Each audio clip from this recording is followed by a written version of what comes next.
Okay, well, I want to take time to welcome each of you to the next 11 weeks of a lot of work.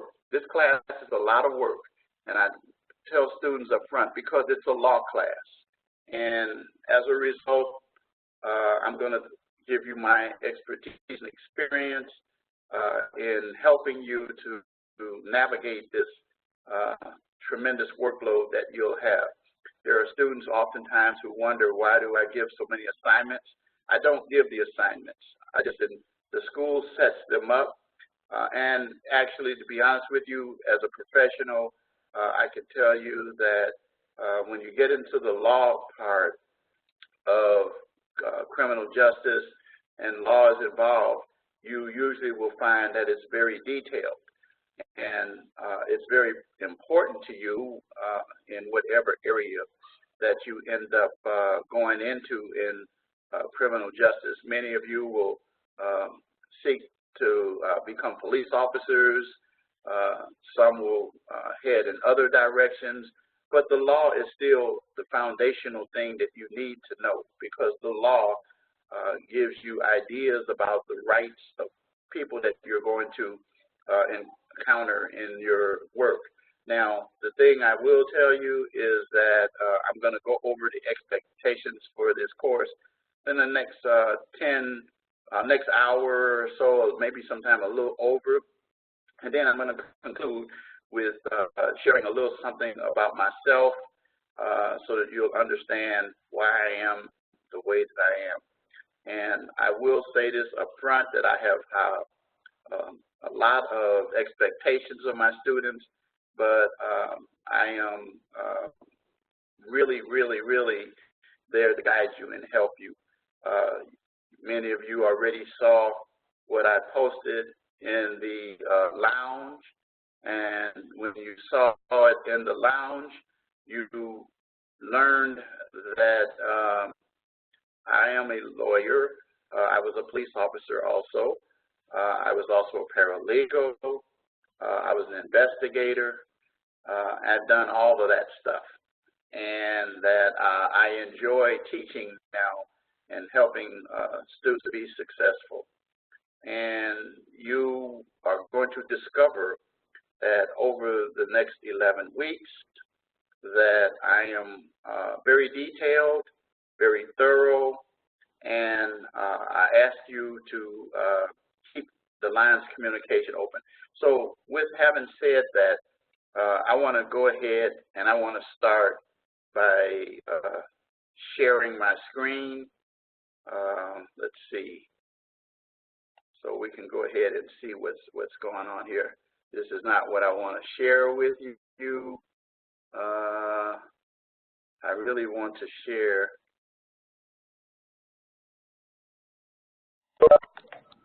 this. This is what I want you to see. Okay, so turn off your video, because it's going to take a lot of the bandwidth away and it's going to get choppy. So, so Catherine, you have your video open. Can you hear me, Catherine? Yep. Okay, turn off your video. You know how to do that? No, where is that at? Okay, it's right there on where your video is. Let's see. It's right in the corner. It says to close your video. Just hit the camera. Touch that camera. See that camera? Stop my video. If you hit that on yours, it'll turn it off. Okay. I don't. Just like this. Watch what's going to happen. I'm going to disappear. You don't see me anymore, do you? I think it's frozen. So no, I don't see you. Now you see me. No. You see me now? No. Yeah, my video's back on. Let's see. I'm just trying to make sure that You.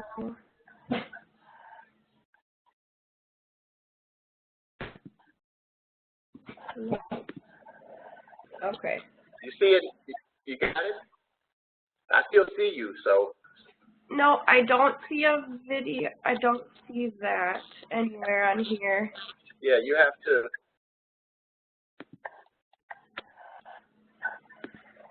Oh, here we go.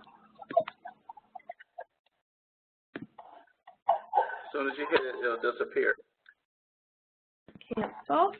Did that work? Still see you. Let me go back to the classroom a minute. Okay. Now, back in the classroom. Okay. Let me see if I can do it over here. Because I want to try to, I want to stop video. Because video. Yeah.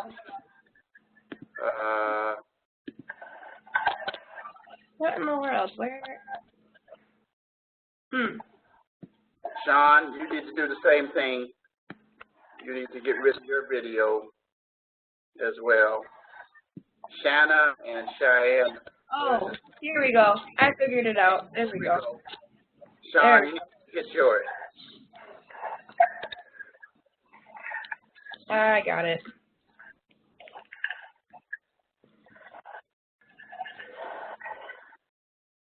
Okay. We're good now?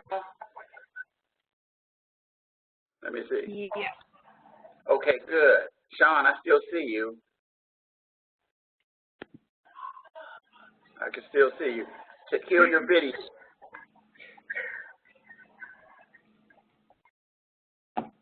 Everybody else is muted except me.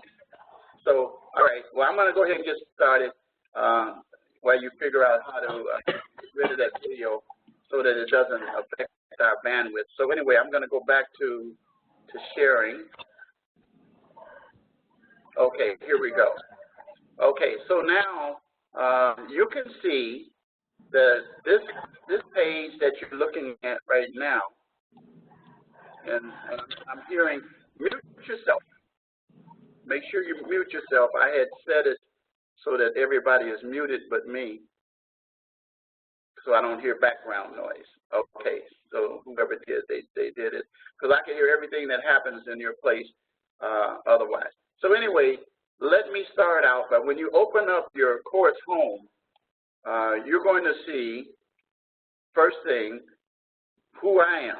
You'll see Instructor Richard Wright. You'll see my phone number, 630-660-8480. Now, I want to caution you to pay attention to the sentence that's under my phone number.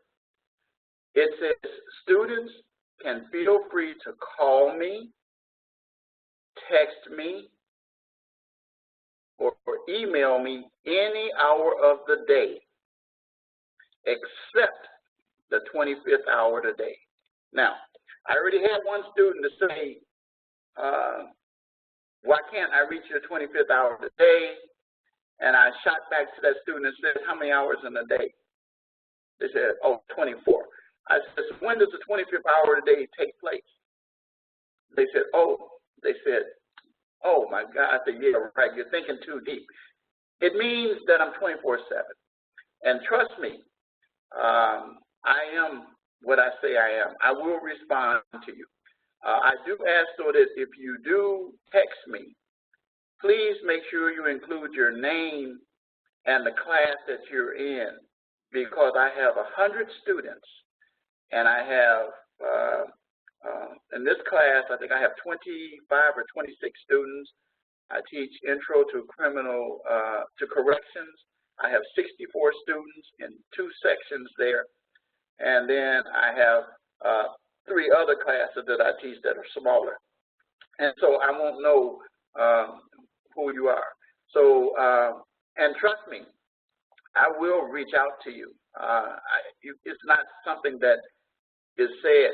I get very disturbed at students who come to me later and says, well, I didn't want to bother you because it was late. I says, did you read my statement? It means what it says. I tell you what I tell my children. As you looked at my student in the student lounge, you saw only some of them. You saw 4 of the kids. I have 4 other adult kids as well, and so they're not in there. But the point of the matter is all of them will tell you, my dad says what he means, and he means what he says. So when I say it, and I am here to service and help you guys. The only people who don't pass my classes are people who don't apply themselves or don't extend themselves to reach out to me. If you run into some problems, let me know. We can work it through together. I worked through some very serious issues. I had the most serious issues to deal with during the course of the end of the quarter last.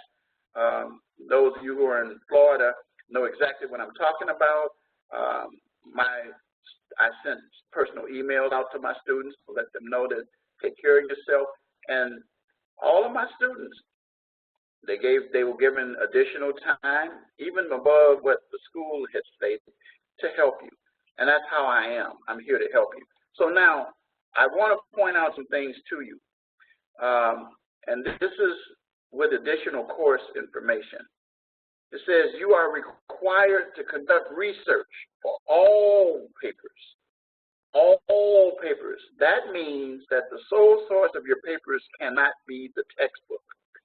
Don't ever use the textbook as the sole source. You're going to do some research. You will lose 2 points right up front for failure to conduct research.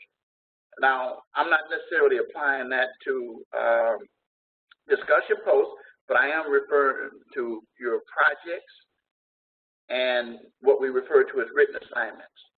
Then the next statement that I want to bring to you is all, and I put this in caps purposely, all written assignments, and written assignments mean projects and what we call written assignments, should be in APA format.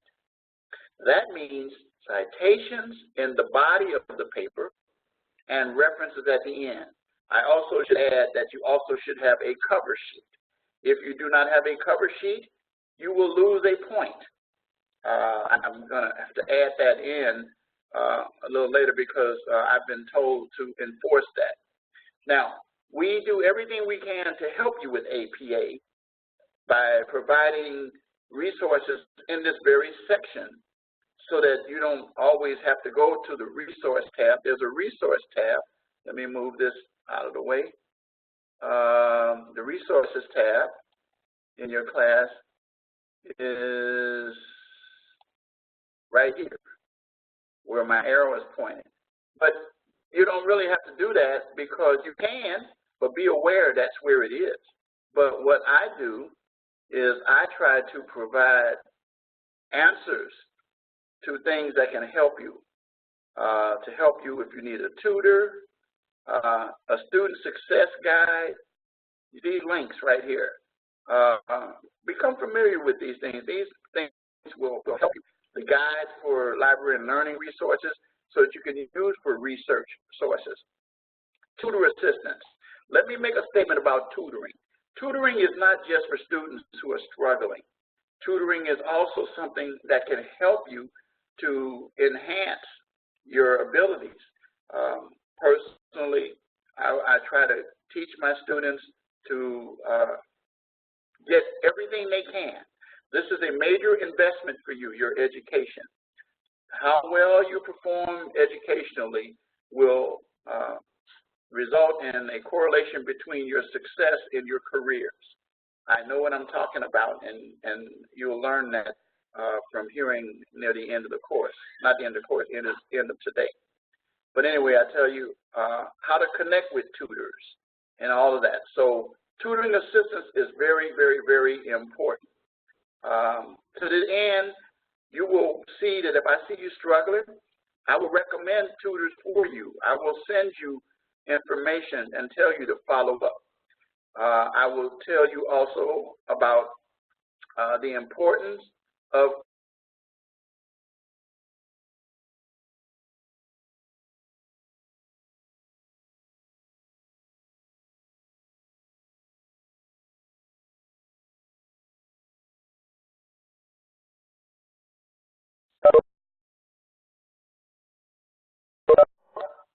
So I don't know why my video is not being recorded. Let me go back. I just got a notice saying that. Let me go back. Stop sharing. It's recording. Oops. Okay, now there it is.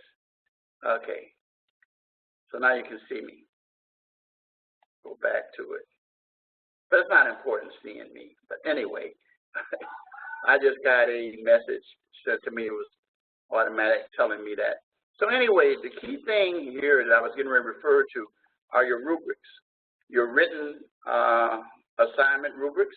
If you will copy and paste this and put it in your browser at the top, it will lead you to the rubrics.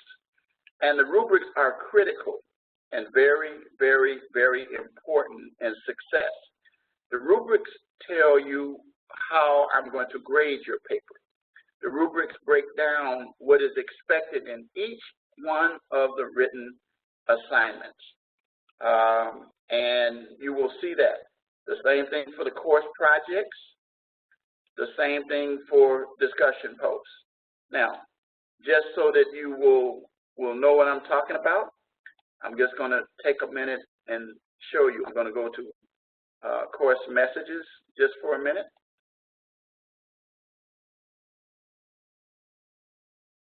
Okay, and these are course messages that I've sent to you, sent to everybody. So, and you will see the second one in the middle is course rubrics. And if you click and open that up, you will see, just like I'm going to click on this, and you can actually open it up, and this is what you're going to see. There it is. Your rubric for your course project. And it tells you for Module 1.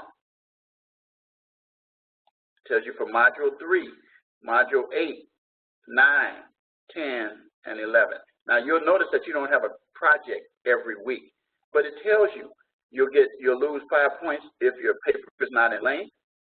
Define the various terms, 30 points you'll get. Apply the terms to the facts. Identify the difference between state and federal, and then you'll lose 5 points right off the bat if you don't satisfy the APA requirements, and check your spelling and all of that as well, using the Grammarly session. Now, same thing for written assignments. Here we go. Tells you your written assignments. Now, notice this one, and don't get too comfortable. It says paper is 1 page in length. This is the representative indigent. Explain the legal issues, 5 points. Identify how and why the court accommodated David, 5 points. Explain how David's lawyer would argue on his behalf, 5 points. Paper has no spelling or grammatical errors, 1 point, and APA requirements satisfied. That is citations and references and, and your cover page. So for a total of 20 points. And you'll see that you'll have a written assignment every week. Every week. And the rubric tells you everything there in terms of that. So it makes it pretty clear what my expectations are. So that when you see my comments that I send to you, there'll be most of them, some students say, well, they're very generic. Yeah, because I tell you what you missed from the rubric. And if you didn't get the rubric right, then you could lose points. And then finally, the discussion rubric is in here too. You have 2 posts. Your first post is due every Tuesday, 11:59 p.m. Central Standard Time, people. And on the East Coast, you should never be late. You should be early. And then you should make sure that your rubric is done very well, that you did provide some details, not a one-line rubric, not a one-line response, and you'll lose points completely if you don't post anything, or if you're rude or abusive. I have never had that happen. I had one student that used cuss words, and I said, never, never again. Poorly written appears later in the week. You should be aware that for every day that your post is late, you will lose 1 point, all the way till you get to Saturday. Saturday, your reply post is due. And so let's say, for example, in this class, you get 10 points. So those of you who respond very well tonight on the first post and satisfy this criteria, but it is not a big deal. Your content, details, information is what I'm reading. I do appreciate more than one post for a response post, but you don't get additional points, but it makes the discussion forum more interesting. So anyway, this is the rubric for that, and this is pretty much what the school does across the board. Now, and I'm going to go over a little more details and discussion in just a few minutes. So anyway, now I want to go back to the course home, since you're now familiar with this side. And these are some things that can help you. Again, I provide information about APA. Click on that, and it actually gives a link to help you with APA. It's very important that you get this right. And then, let me make that less. And then we talk about the writing process, the importance. Review the writing guide. Become familiar with it. It's right over here. This link right here. And then run your papers through Grammarly. Grammarly is a system, and you need to make sure that when you run your papers through Grammarly before you submit them, people, it is so important to make sure that the content of your paper is not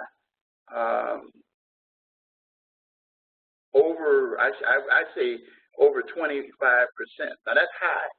But when you get over 25%, then what I'll do, for example, let's say, for example, a student submits a paper and it's 50% on the plagiarism. They say, oh, no, I gave citations and references. I said, no, but your critical thinking, your analysis, you haven't satisfied the rubric in your writing. And if you do that, then you're going to do well. But let's say, for example, you run your paper through and you see it's 50%. That means you got too much information from your research resources. I'm more interested in your critical thinking. You're going to hear me like until you, like I say, in your sleep, you'll hear the critical thinking, critical thinking.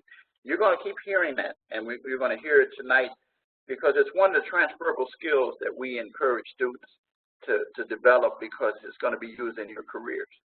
And then the next point is make corrections, use the writing lab.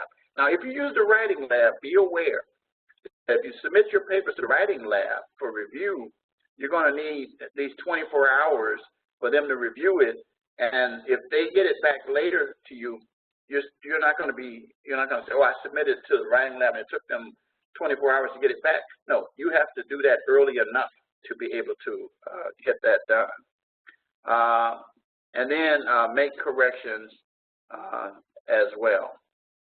So, and then I talked about tutors and so forth and so on. And then there is a little sheet here that we include here. It was really for students who just came to the school, but some of you are in that mode, and it will help you. It's a hands thing. And student support. These are the fingers for your student support. You have your advisors, you have your guides, student guides, frequently answered questions, and then your writing guide. You have all of that, and that's held together by peer mentors. There's peer mentors. Peer mentors are, as what it says, these are students who are experienced, and they can guide you through. It's kind of like a big brother type thing. When I was in law school, we did that with incoming freshmen, and it was very beneficial and helped us to navigate the waters. So it's not a faculty member, it's actually a student that works with you. So we encourage you to use those as well. Remember, the whole idea is to be successful. So now that brings me to the welcome announcement. The welcome announcement I submitted. That was the first announcement that you should have seen, and it welcomed you to the class. I'm not going to go through all of these points, but it is very important that you especially take the time to do these things. These are very, very, very important to help you get started on the right foot. And then down in the bottom, it reminds you about our live lectures. Now, this is not the live lecture, even though it'll be kind of the same.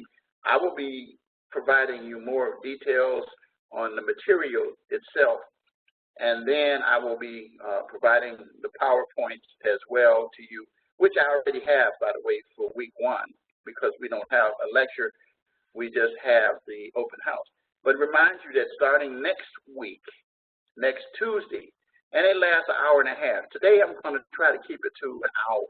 May go a little longer, but an hour and a half. And the reason why is because most weeks we cover 2 chapters. And I will go and cut it off promptly at 10, no matter how far I've gone. And we're going to deal with the PowerPoints, but you will have had those in advance. And then the lectures are in this classroom where you are right now. So I know you know where it is because you're here. Okay? And then now, let's make that less. And let's open this one. This is your week 1 announcement for this week. Every week you will see one. There will be other announcements that will be posted, but every week without fail, it will tell you what the subject of the week is.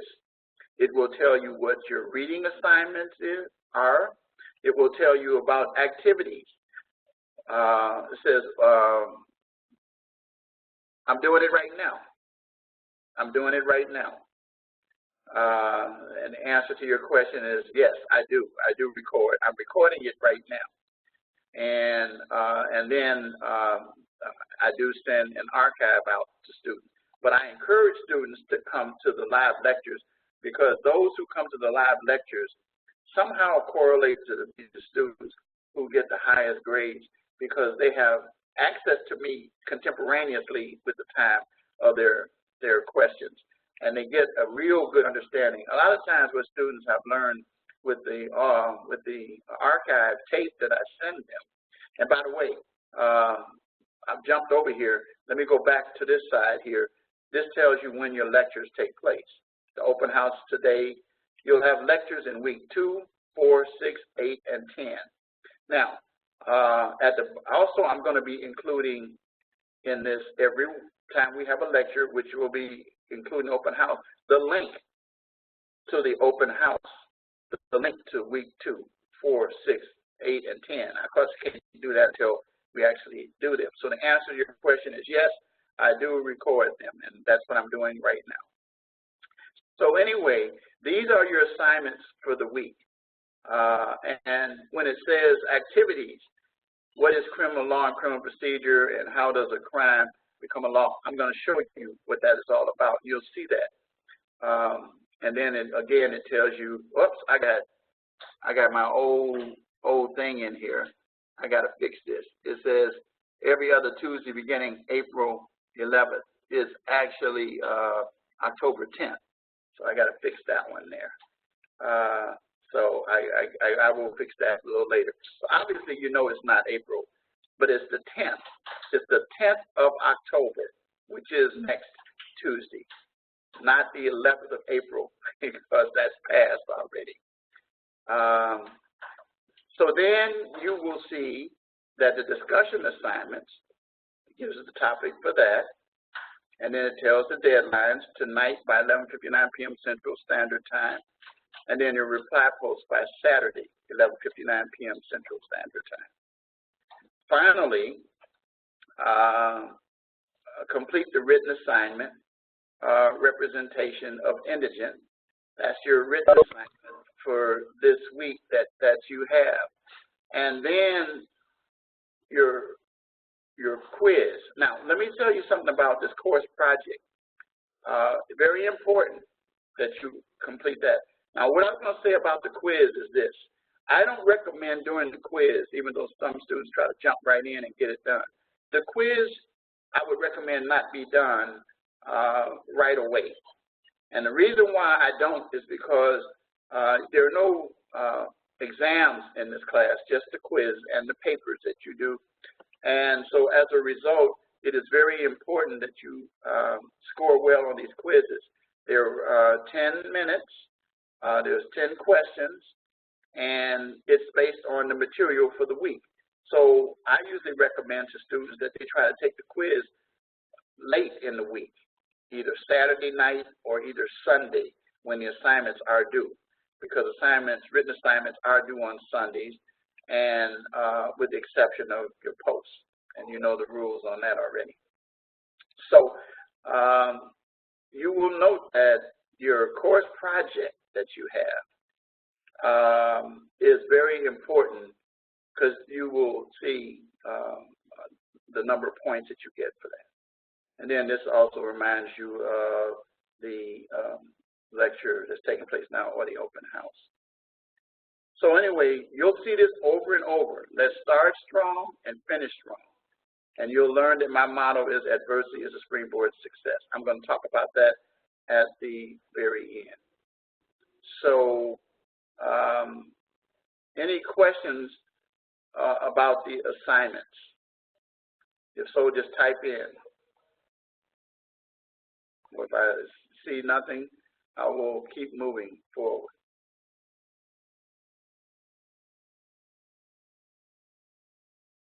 Okay. I don't see anything typed in, so that means that everybody's good with it. So now, let's get into what we're going to be dealing with here. One of the first things I want to do is go over the syllabus.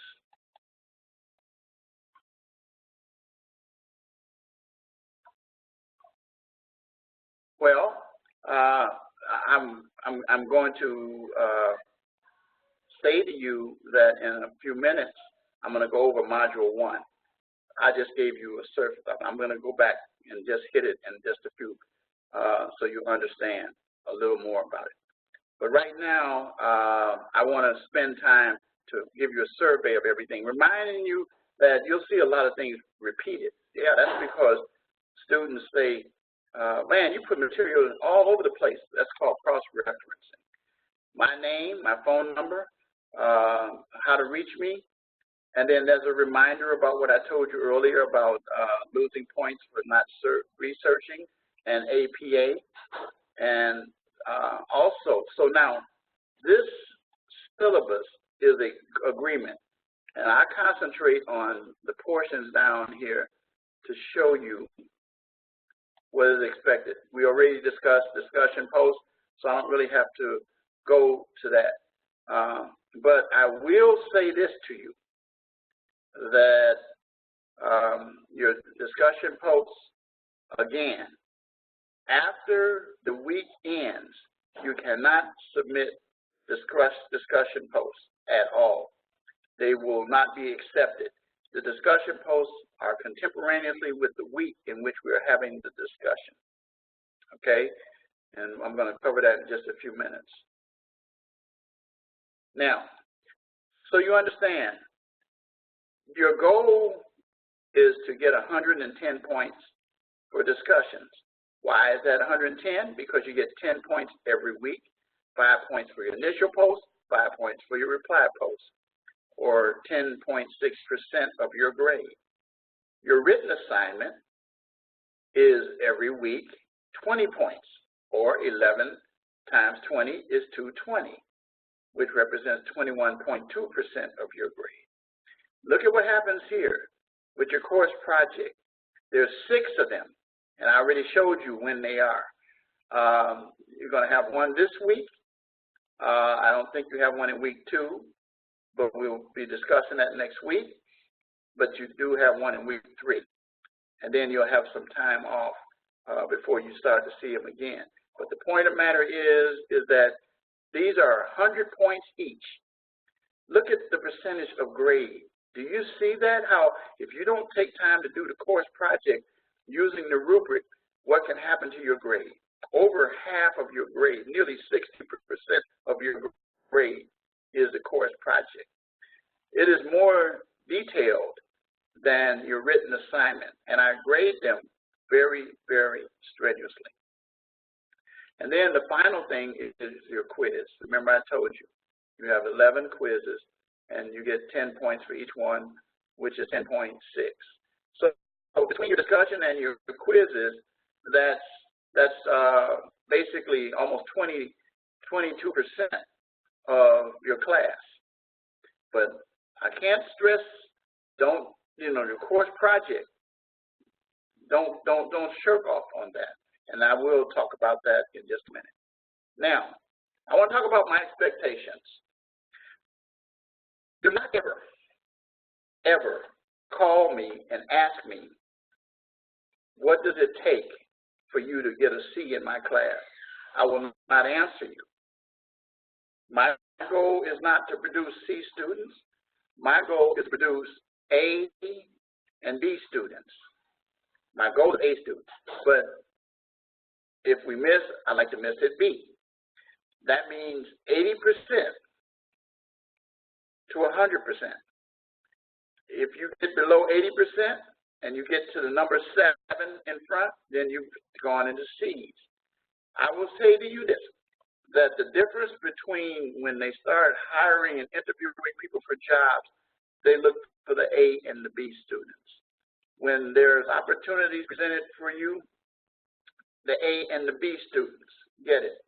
And don't hate the A and B students. Every one of you could be an A and a B student. I always fought to become an A or B student. Sometimes I missed, but that was my goal. And I'm going to help you. And what I'm telling you right now is if you follow the things I'm talking in this open house, take the time to apply them every week. And by the way, you'll have the video so you can go back and review it, sometime listen to it, to remind you. If you follow the things in the rubrics, you get your assignments in on time, you will end up at these top, at the A and the B. I guarantee you. Now, this is what it says I'm supposed to do. Respond to course messages within 48 hours after receipt. I do. I got some messages right now that I will be responding to tonight that came in yesterday. Some came in today. I will respond back to them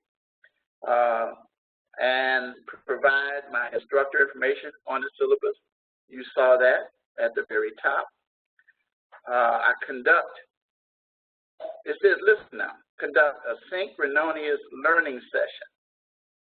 Now, let me explain to you what that is. That's basically a live lecture. Here's what it says. Notice what it says. It says conduct a synchronous learning session. That means all I have to conduct during the whole quarter is one live lecture. And that could be satisfied with the open house. But I don't do that. I take it upon myself to do lectures on the even weeks. Week 2, 4, 6, 8, and 10. I used to do lectures every week, but because of the poor attendance, notice how many of you guys are in this session today and how many students I have.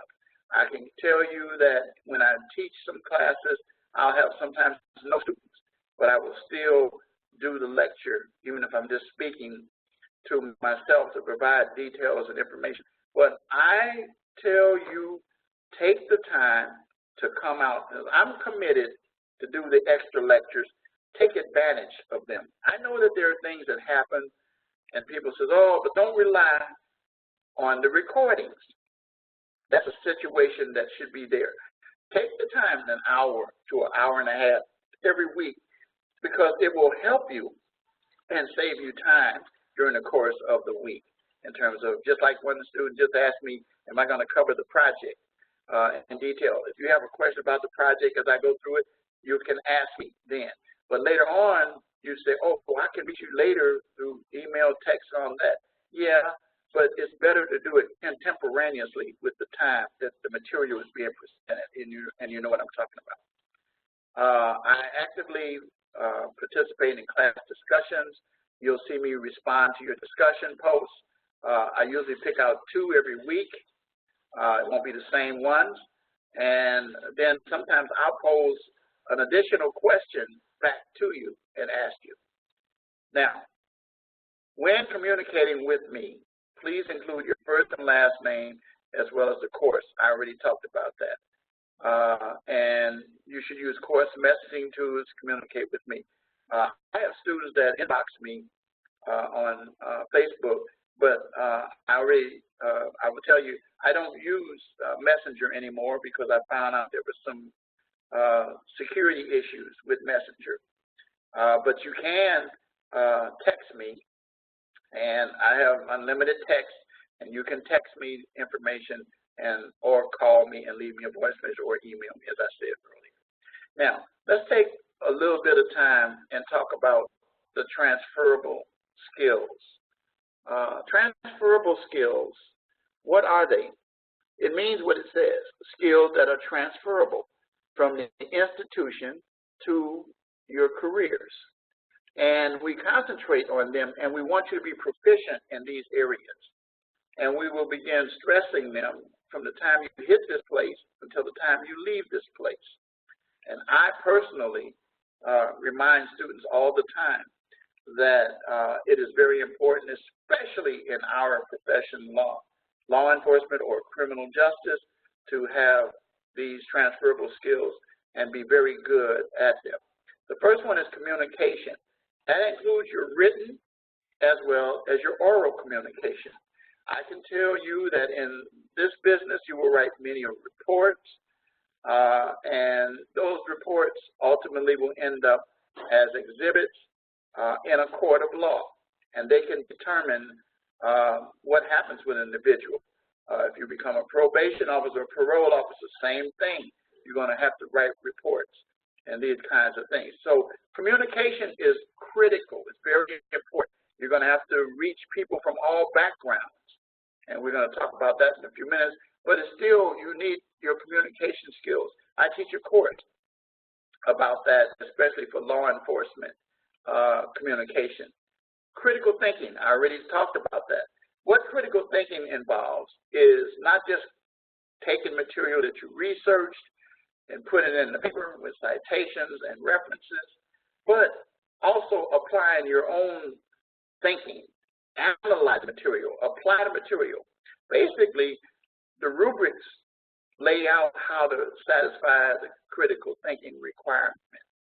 And what it is that we want you to be creative. We want you to present your position, present both sides oftentimes.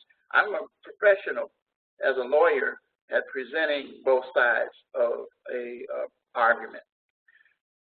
So critical thinking, we want you to be proficient in that, and then it shows up in your writing.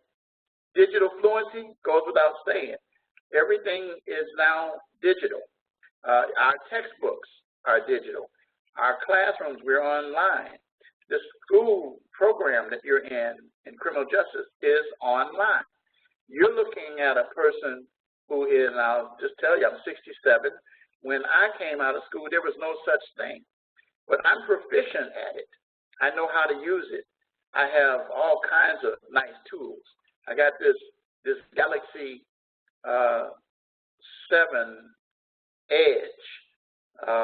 I'm an Android person. Some of you are iPhones. I'm not that way. And then I use the term iPad, but it's an Android pad. I have all kinds of things. And by the way, on this device that I showed you, I have a way to access my lectures. I have all of these things on my phone that help me to be able to do the things that I do. The little calendar reminding me of the lecture that's taking place that reminds me on my calendar. I get your emails they show up. But then I have all of these apps on here. You can see some of them. And they help me to keep my life organized. So we're in a digital society, and you have to learn how to be fluent with this. Diversity. You're going to work with people from all backgrounds. You're going to learn different languages, communicate. I heard one student already to say that they will make more money if they learn how to speak Spanish. I agree with that. I talk about this in my critical skills communication, written and oral communication class, J150, that I am teaching this quarter and have taught for many quarters. And I say that the fastest growing population in America, bar none, is the Hispanic population. And as a result, it is good to learn that language. But the point of the matter is you must respect people regardless of where they're coming from.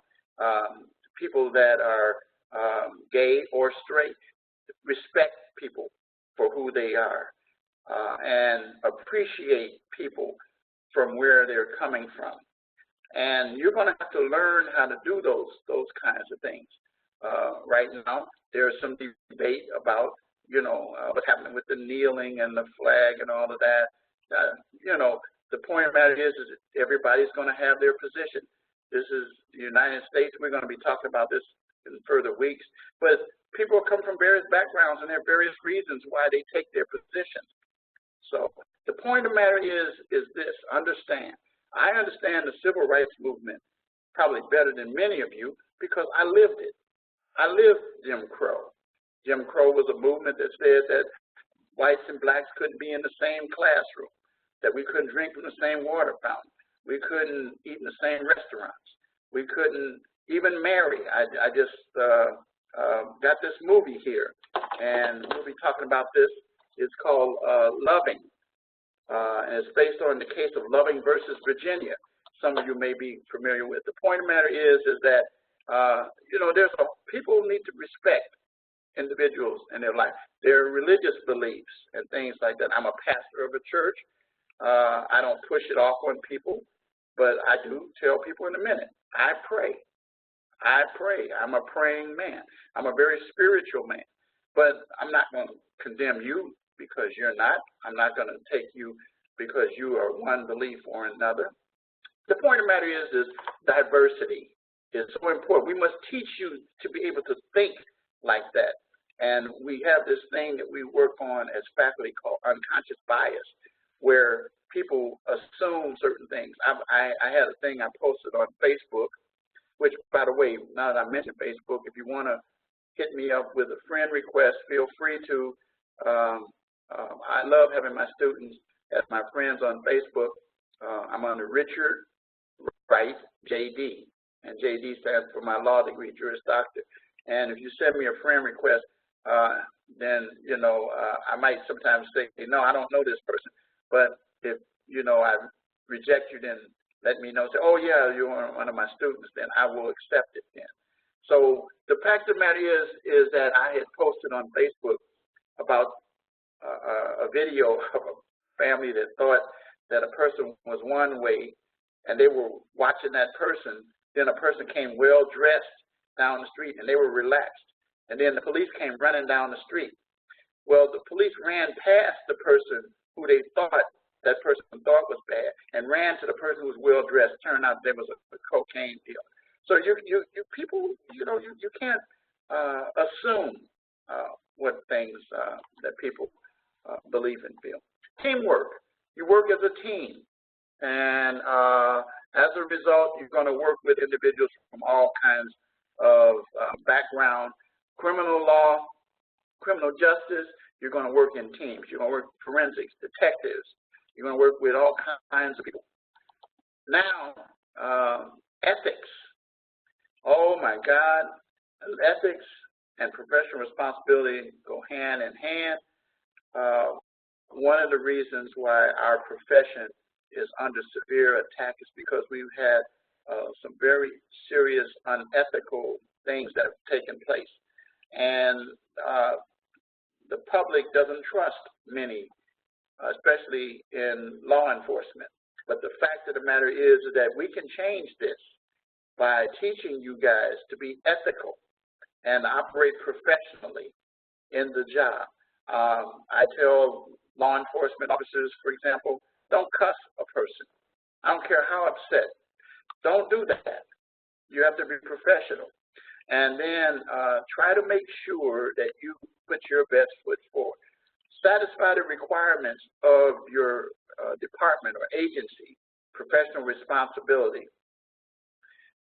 And then information literacy. Learn how to be able to find information and details. Research. Don't just take things at face value. People post stuff, and they post stuff and they say, oh, this happened, that happened. And I do my due diligence and research, especially when I'm on Facebook. I look to see, this is not true, and I do research to find out whether or not something is true. Information literacy. You have to be able to find information. So we teach you to use each of these skills, and you'll have the opportunity to demonstrate them throughout the course. Now, let's talk about attendance. And I know you're saying, well, it's 9:23. That's why I say it may go a little longer, but this is a one-time thing that I'm doing, is giving you expectations for the whole quarter. And the lectures will be more detailed on the weekly information and the assignments. But anyway, you are expected to regularly attend classes and participate. And you know what the requirements are, and this information, you take time to read this. But you got to make sure you participate in the online. And if you don't, you know the rules as far as how you can be dismissed from the course for not participating. It says attendance is not equivalent to participation. Grades will be impacted by the frequency and quality of participation in class, whether it's face-to-face, online, consistent with the requirements of the course, as outlined in our syllabus. So now, get your assignments in. Now let's talk about late assignments. This is a very important section here. Students may submit assigned work up to 7 days after the deadline. However, that means that a 10-point penalty will be assessed for every day that it's late. Every day. So let me say this to you.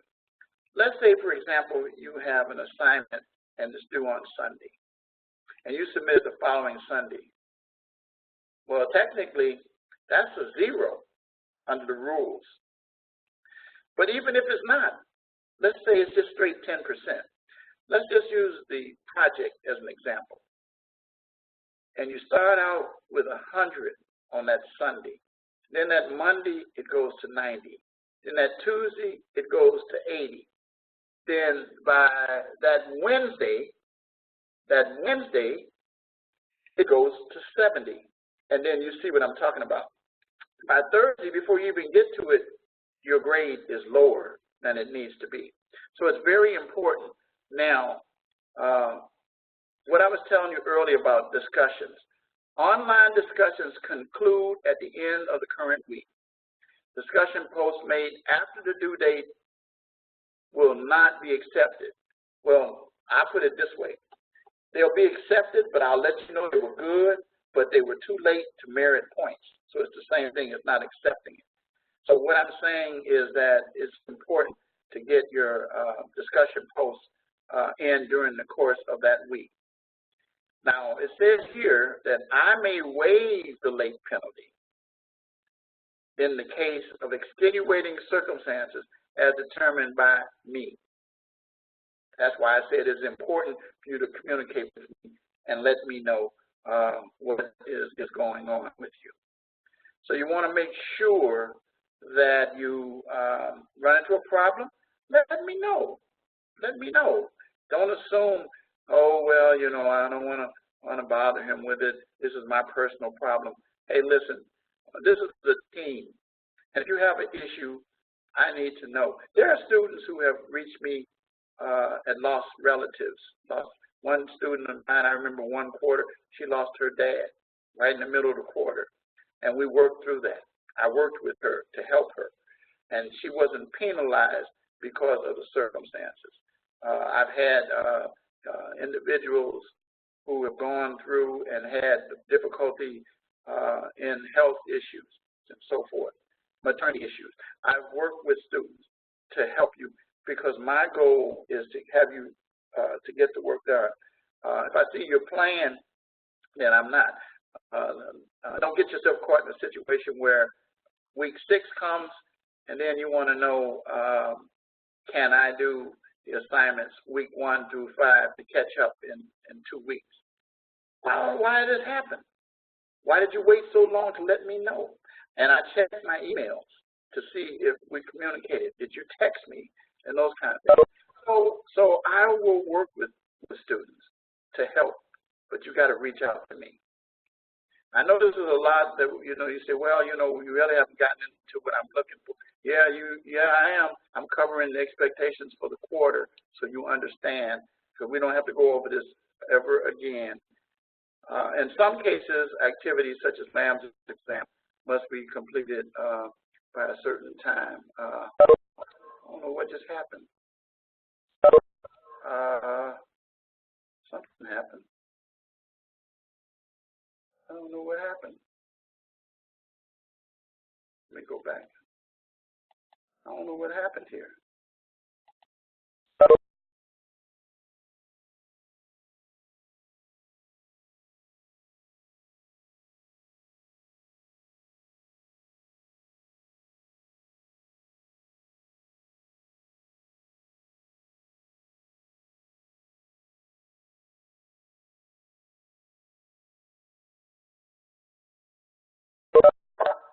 Okay, now I'm connected back.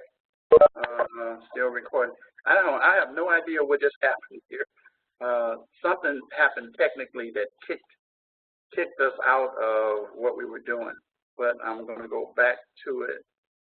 Yeah, it kicked all of us out. So anyway,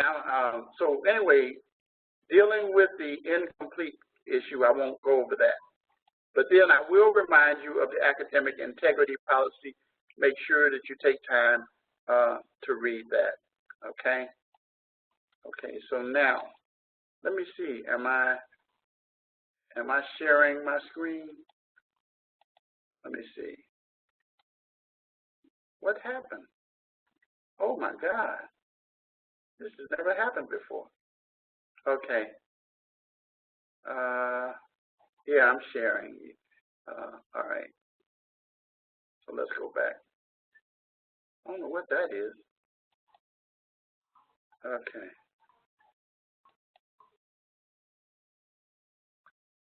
Yeah, there's something going on here. I don't know what it is. That's messing with everything that I'm doing here. Yeah, it kicked me out.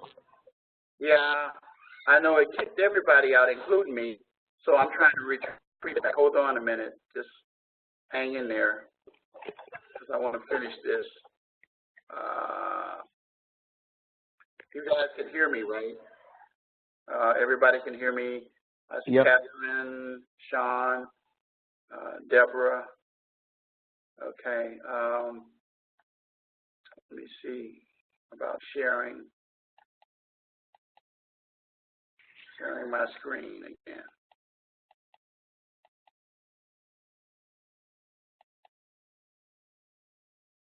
Okay, you can hear me. Okay, let me see what happens here. Let me go back to do this. Let me go back to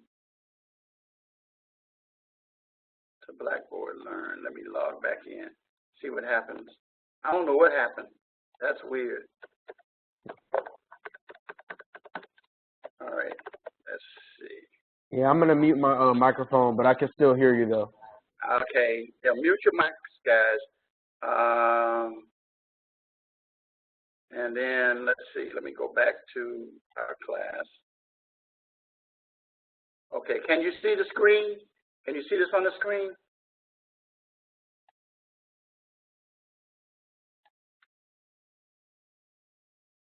Not yet. Okay.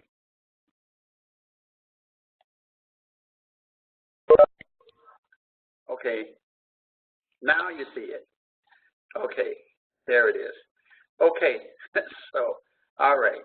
So anyway, I was talking about the syllabus. Let's go back to it. Sorry about that. Okay. That's the technicalities here that I have no control over here. But I don't panic when it happens. So anyway, make sure you read the academic integrity aspects of it. So now I'm just about done with that before I get into the module. I want to go to remind you about the course calendar. The course calendar, and here it is. You can see it. It tells you all your assignments, and if you click on it, it opens it up and it goes into more detail. Okay? And then your initial post, no, that's for next week. Your open house, your discussion posts, and then your written assignments that are due. And it goes all the way through everything you want to find, and you have access to that information. So it's very, very, very important. It tells you when your live lecture is. It tells you, if you open it up, it actually tells you it'll be 8:30, and it'll last 1 hour and 30 minutes. So, you know, like I said, it is October 10th, not April, as I said earlier. I got to fix that error. Okay, so now, having done all of that, gone over the rubrics, let's go and let's look at, and we're past time, but bear with me because we had these technical issues. These are the assignments for this week. Now, this is the actual assignment for this week that you're working on. That's due Sunday. And you have to read the whole thing through. And it tells you, there's a clue in here that tells you that will help you with this. It is a one-page requirement. Notice it says no more than one page. Explain some of the legal issues in the case. What should the court consider? What case would you present if you were David's appellate lawyer? And it gives you a clue right here. This is the one I was talking about earlier, that with someone, and I told them, I said, it's right there in front of your face. It's like, whoa, you got a clue right there. Check it out and read it, but then there are some other issues.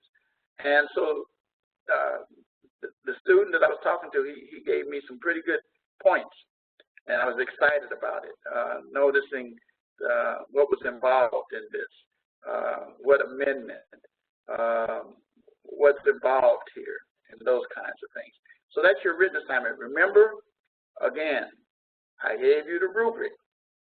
This is one page. Now, I will make this announcement right now. The rest of your written assignments will be 2 pages. This is the only one. I don't know why they made this one page, but and I go through it. And I look for the issues. I look for the citations, the references. I look to see, did you do this well? Did you put the cover sheet in? I read those things. I run your papers through Grammarly to make sure. And try to present your papers using, like I said, the analysis and critical thinking in everything. So now, that's the written assignment.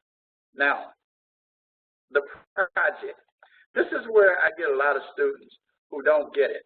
Now, if you go back to what I showed you in the rubric, it tells you what you have to do. Notice it says 2 to 3 pages. If you go above 3, I'm not going to, give you any bad points. But if you get under 2, I will. If you get a page and a half, you're going to lose points. And it told you already in the rubric how much you'll lose. So this paper, you're going to use these terms in the scenario that's ABC, Alan, Betty, Charles. You're going to know them so well by the time this course is over. You know, that's what we try to say. It's all ABC. It's ABC. And so you read through the fact pattern. And when you read through the fact pattern, you're going to apply these terms. You're going to do what the rubric says, define them. You're going to apply them. And that's how you do this assignment. It's right there. That's why I told you the rubric actually is the key, because the rubric tells you what you got to do. Now, since you looked at this, again, I want to go through just to show you something again. I want you to see this. Okay, let's see. Let me go through it. That's not what I'm looking for. That's something different. I'm looking for, yeah, here we go. This is what I want you to see. Look at the course rubric for the Course 1 project. 2 to 3 pages in length. Define the various terms. Now you know what the terms are. Apply the terms to the facts. Identify the difference between state and federal court, and then deal with your APA and stuff like that. You want to make sure that you've satisfied that as well.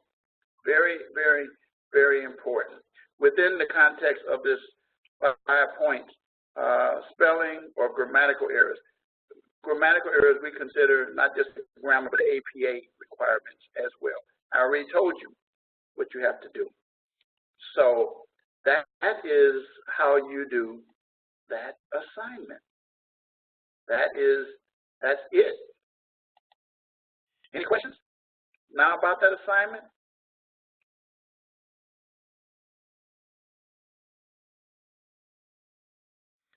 That's when you start off with your first 100 points. Okay. Your project paper. And then your discussion post. Someone asked me about this.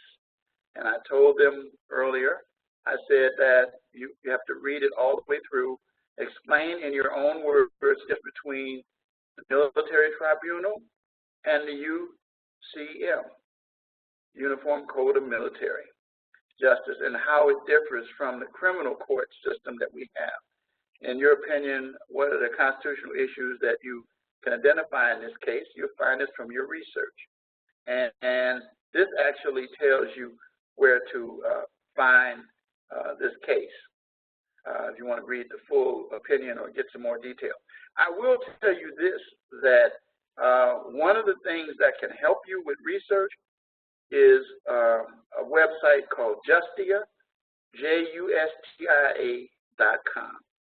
Justia.com, JUSTIA.com. That will help you with your cases, and you can find the full cases and everything there that you need. So that's week 1. That's the information about the expectations that I have from each of you. I think I've covered everything that I want to cover. Let's go back to the classroom. Any questions from anybody?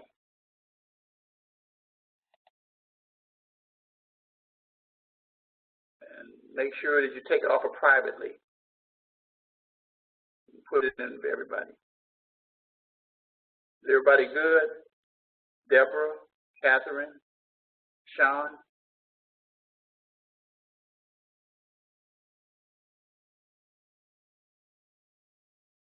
Okay. All right, now, I'm pretty much done, but bear with me for about, okay, Deborah privately, put it, don't make it privately so to everyone. But again, every week I will be going over not the rubrics and not all those other things. I will be spending time with the weekly assignments and let you know what to expect in terms of those things. Very important. Now, before I get to that, I got to show you. Our lectures will contain the rubrics. I sent you, not rubrics, I'm sorry, the PowerPoints. And we will be discussing, this week, I'm not going into details on it. The fundamentals of criminal law and procedure. You have the rubric. You have these. Print them out. Save them. And it tells you things about what you do. So there's 2 this week. There's 1 and 2. Then I also provide you with an outline of material that will help you. And the material that will help you, this is an outline of the actual chapter. And it gives you some details that'll help you. When I was in school, we had this thing called Cliff Notes, and it used to help us with outlining the chapter. I already give you something. Most professors don't, but I give it to my students. And each week, even on off weeks, when we don't have lectures, I will be providing these to you. These are things that will help you as well. So anyway, I just wanted to share that with you before I get back into what I wanted to say at the end. So did each of you receive your PowerPoints?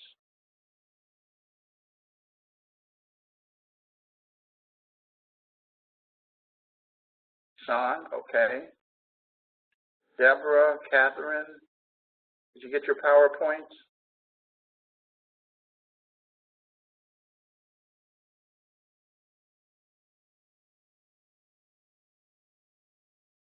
Okay, well, even if you don't print it, you can still download it on your computer. But the point of the matter is, put them on a jump drive. You know, the point of the matter is get them.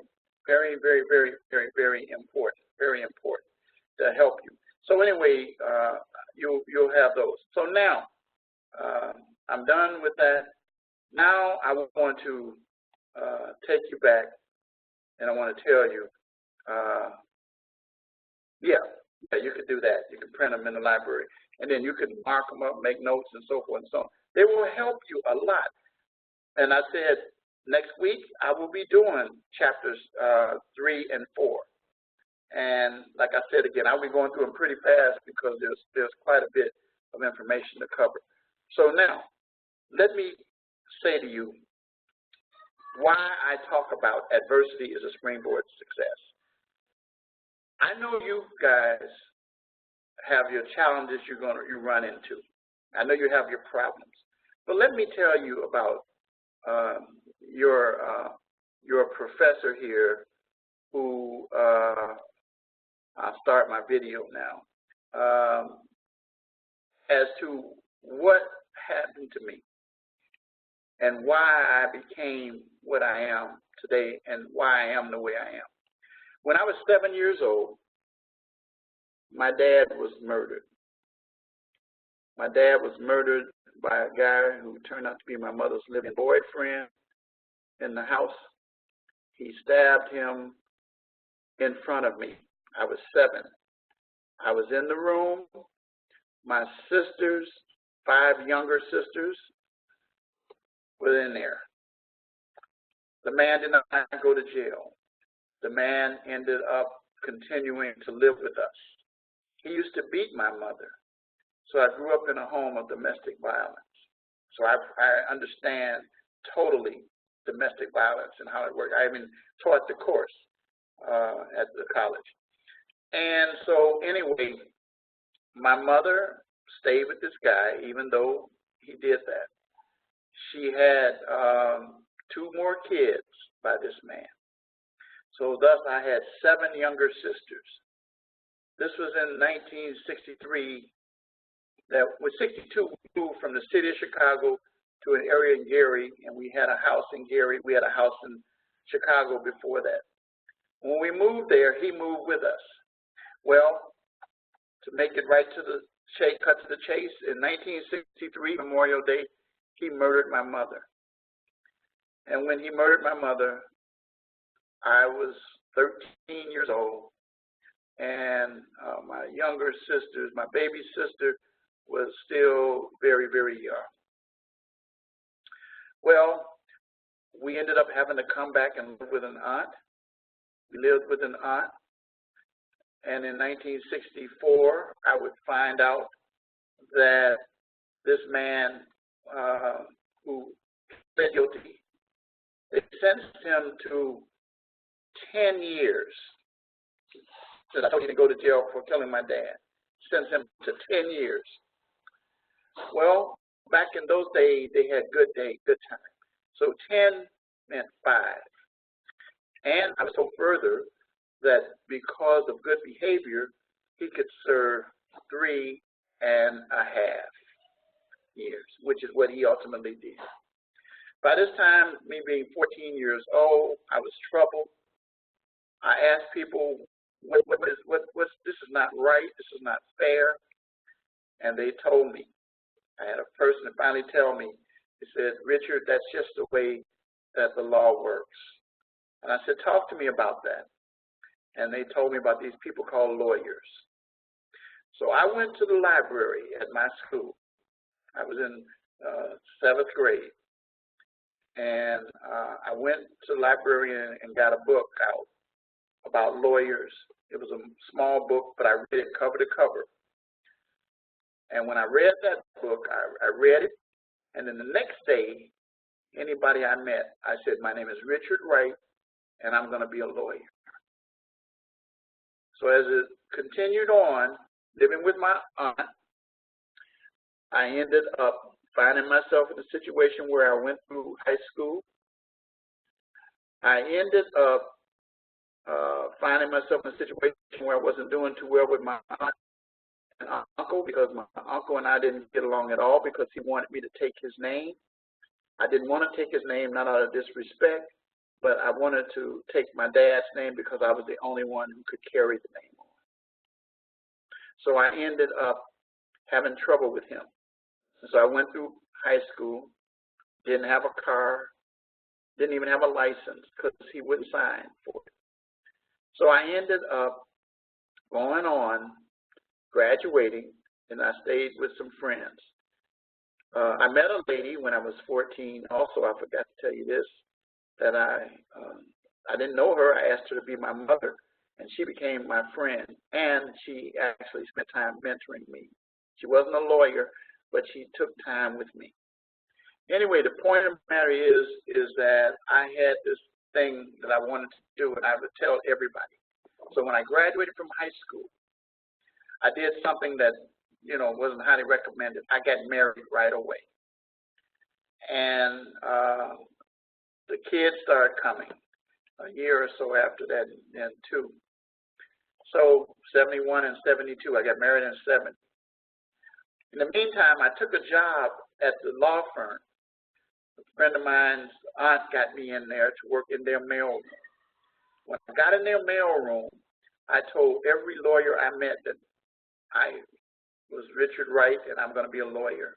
And they would laugh and smile, not jokingly, but said okay, and they started calling me kiddo as a kid in the office. It was a big Jewish law firm. So here was this young black kid telling these people what I wanted to do. Well, in the course of doing that, the law firm was a corporate firm. I ended up taking a package to one of their clients, a guy by the name of Ray Kroc. For those of you who don't know Ray Kroc was the chairman and founder of McDonald's. And he started paying attention to me. And he used to take me to places as his messenger from the law firm. The bottom line is that people were taking an interest in me because they saw this kid that wanted to do it. I would have to be at work in the morning at 8:30. I took 2 buses and a L train. I used to carry books. We didn't have digital stuff. I had heavy books. I had 2 briefcases I would carry. And I would take these to school, to home, to my job first. Then I would finish at 4:30 from 4 o'clock from my job. And at 4:30, I had to be in class. And I'd run across the loop downtown Chicago and go to class. And I carried full to load 3 to 4 courses. And I stayed on the dean's list. I studied on the train. I'd fall asleep at the end of the line with books. And they got to know me. But I persevered and kept pushing. and kept pushing and kept pushing. And so I ended up going to junior college first. I started there. And I ended up going to another college called Roosevelt University in Chicago, where they accepted me. And I earned honors there. And if you go on Facebook, if you do hit me up on Facebook, you will see some of my information about my education. You'll see the awards I received while I was in college, and you'll see my struggles and battles as well. There's a story in there that actually of a TV show that I did that gives more details than I'm giving you tonight, that I invite you to take a look at. But anyway, I went through that, and I became a file clerk after a while in the law firm, and then a law librarian in the law firm. In the meantime, I graduated. I wanted to go to law school, obviously, so I applied to one law school. Now, that's not the norm, but I was so sure that I was going to get into that law school, Northwest University School of Law. I did it because I was confident in who I was. With all the obstacles, with all the challenges that I had in my life, I was determined to achieve success, and I did. I got accepted at Northwestern.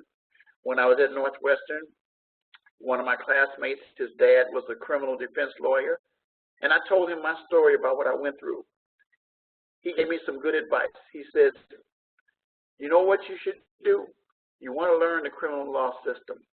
Become a defense lawyer. Defend murderers. Now, that sounds very strange, but I took him up on that, and I became a criminal defense lawyer. I left the big law firm, started my own practice. No, first I started with guys, then I started my own practice. And I started doing all kinds of law, entertainment, sports, radio, TV, but criminal was my passion. And I was good as a defense lawyer. I ended up being trained by some top criminal defense lawyers in the country, one of which was a guy by the name of Johnny Cochran. Yeah, that's the Johnny Cochran, who was OJ's lawyer. I had a chance to learn some training 2 weeks with him out in California. Anyway, the point of the matter is that I was determined I was going to be good. I was very good with jurors. I could present a case. I could communicate well. And I could tell a story and connect it. I was able to learn how to try cases successfully. Many of my clients came from jurors who heard my cases after the case were over. They asked me for my cards. I even had police officers that I caught and impeached and trapped in situations to understand that asked for my card. And I became the lawyer for some of them and some of the friends that they knew. So I was very, very well prepared and everything. But even with all of that, I was still, I had my kids, I had my 2 kids. I remember reached a point where I was in law school, and we ran out of money, and I was going to quit, but one of my law professors, she says, that is not an option, and I didn't. I went through and made it. She encouraged me, and that's what I do now with all of my students. Quitting is not an option. And so as a result of that, I studied by candlelight. We'd lost our electricity. I ate cans of beans and stuff like that. I did whatever it took. I ended up getting an old beat-up car and driving that car. It had fumes coming up in the car. It was almost like a Flintstone mobile. My feet, you could see the bottom of the street. But I did all of this. But I was determined, guys, and I went through. In the meantime, I ended up later on in life becoming I ended up going through some problems in my first marriage because I had some personal issues that I didn't address long enough to be able to be married to my first wife, because I told you right out of high school. But we made it. We worked our differences out, became friends, and we ended up raising 3 kids, and one of which is now a student at Rasmussen College, studying medical billing and coding. But my kids all went through college. Those older the three that you don't see in there. And then I have a fourth one for my second wife. Well, my second wife's mother became the village president of a town in Chicago that it turned out to be pretty corrupt. She asked me to be the village attorney. I said I would, but I said I would have to carry a gun. They said you can't unless you become a sworn officer. So I went to the academy and I became a sworn officer. And I quickly found out that there was some corruption that was taking place in that department. The chief was arrested and charged later after I left, but he was taken down, and I became an internal affairs investigator for that department. I worked on seeing what police did. I worked with the feds as a teammate to investigate crooked cops that were doing illegal activity. So along the way, let me back up. I was a paralegal in the law firm before I went to law school. What I was then, they didn't call it paralegal, they called it law clerk. But I taught myself how to do it. And so anyway, the bottom line is that I did all of those things, and I was good at them. And then along the way, I found myself going to seminary to becoming a minister. And then ultimately, I became a pastor in 2011. In 2011, I came to Rasmussen. I taught special education before that, dealing with behavioral disorder kids, dealing with kids who had gone through traumatic situations like I did, and helped them out. I also have a couple students that years later have reached out to me through Facebook, and one of them, she was, instead of being a juvenile delinquent, which she was at first, she now is a criminal justice probation officer or something along those lines. Anyway, my influence of reaching out and continuing to share with students my story and letting you know that just because you run into an obstacle or problem, that is why I use the term adversity as a springboard to success. There is no one who can stop me from achieving success except me. And I like to share with my students, if you looked at my, you took a look at my, in the student lounge, my welcome, I gave you a little mnemonic based on the word lawyers, which I won't repeat. You can go back and look at it. I suggest that you apply those. L stands for listen and you'll learn. A is for arithmetic. W is being able to write. E is being able to express yourself. R is reading, and S is for studying, and the Y is you. You can see those things. I'm trying to get you guys to understand who you have as an instructor. And so because of that, I know you're going to have obstacles. I know you're going to have issues. I know you're going to have problems. But guess what? We can work together as a team, and I can guide you, and I'm committed for the next 11 weeks to help you to achieve student success. Feel free to operate on the basis that I said earlier. I know I went longer, but we had the technical problems, and so that's it. That's all I want to say. Those who look at the archive, they will see some of the technical issues, but here's the point. I still keep pressing forward to get done what I need to get done. And I will help you if you want me to help you, but you have to do your part. Remember this, there's no I in team. There is no I in team.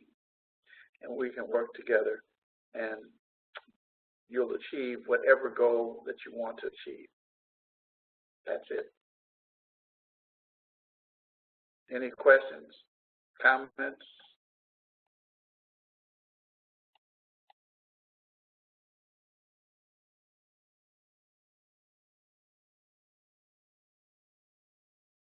Are you guys there? Or am I just, Catherine, you're there, Deborah, Sean, you're there?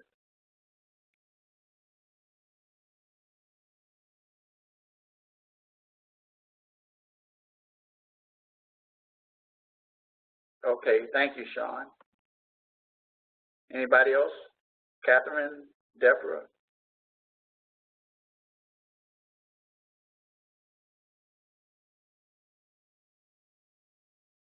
Thank you.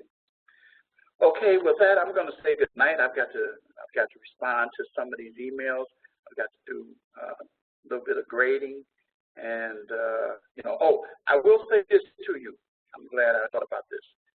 I will try my best to get your grades for this week completed after they're due. Here's the deal. Excuse me. Your grades are due for your written assignments. Your written assignments are due by Sunday. I grade your written assignments after that. I begin grading them little by little after that. And with me having 100 students, I got to make sure that I grade a little bit each day, and that by the week later, that following Sunday, I should have your grades. I have students all the time says, I finished my assignments Sunday. Why did it take you a week to get the grades out? Hello, I had 100 students. The school gives us, as a rule, until Friday night. But I explained to them, I said, I have 100 students. And they says, we understand. As long as we try to get the week. Sometimes things happen and I fall further behind, but I try not to. And again, if you have any issues with any of my comments, reach out to me. Let's discuss them. Let's deal with them. If you say you still don't understand what I'm saying in my comments, reach out to me further. I will answer you, and I will provide you what you need. So it's 10 o'clock. I went longer. We will be generally ending at around 10 o'clock. And I hope to see you next week. Hope to see some more of your students next week. So I'm going to end this meeting and say good night to everybody.